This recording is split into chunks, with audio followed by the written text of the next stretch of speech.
What's going on? So I got asked about the 1985 World Series between the Kansas City Royals and St. Louis Cardinals. It was the Missouri battle. People take that serious there. If you're in the Midwest, just because Kansas City and St. Louis is close, people take that serious. To this day, I got family in St. Louis. You don't see a lot of them rooting for Kansas City with Patrick Mahomes or rooting for Chicago. That Midwest rivalry is real.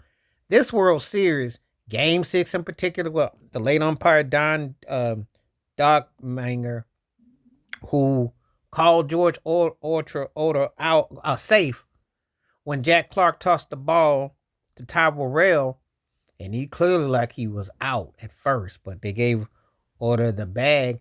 It was a 1-0 lead for St. Louis at the time. Next thing you know, Kansas City rallies, gets the lead.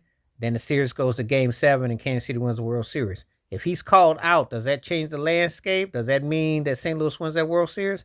Does Whitey Herzog have multiple rings? Because he had multiple appearances. Whitey Herzog was one of the most important managers in baseball at the time.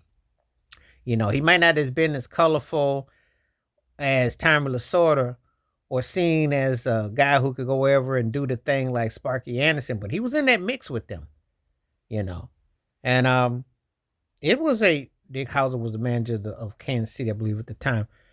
And Kansas City had a heartbreaking loss to the Phillies in 1980. So this was wild. Here they were, and for George Brett and everything. There was always like one play or one thing or something that turns an event.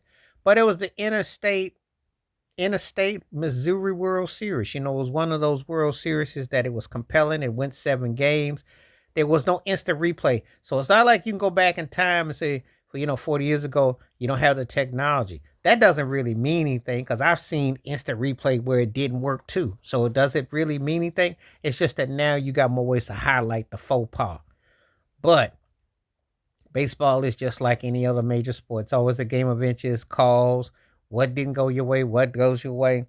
Um, they were two compelling franchises. They were both successful franchises in the 80s, and it was a very compelling interstate World Series. It was and that's back when the American League National League played, and it was really differences in the league. Unlike what you've seen the last, 15, 20 years, where it's not like a lot of fundamental differences because styles are more apt and it's kind of like been watered down.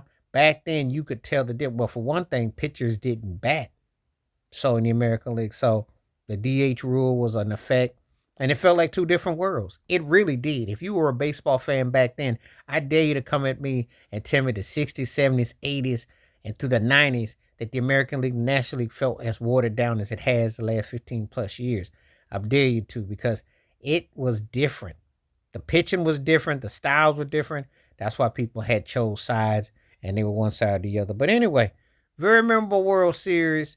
Kansas City was the World Series champions in 7 games, but it still has an asterisk around it because of what happened in Game 6. And it's always like one of those things that we reflect on and how we remember those teams, and what's it say about it. So it was kind of like very compelling for that World Series, and just that one call and how everything went. But yeah, this was asked to remember that particular World Series, um, and the implications, and it changed the course of how you looked at replay. So that's very interesting when I reflect on Kansas City beating St. Louis to win the 85 World Series. But tell me what you think. Please hit like, subscribe, welcome thoughts, comments, and I do respond. Thank you. Wash your hands. Keep your mind clear. Watch out for nothing. Share it if you like, and hit that membership, because when you do, video requests like this come true. Stay safe, stay blessed, stay woke, stay free. I'm out. Peace.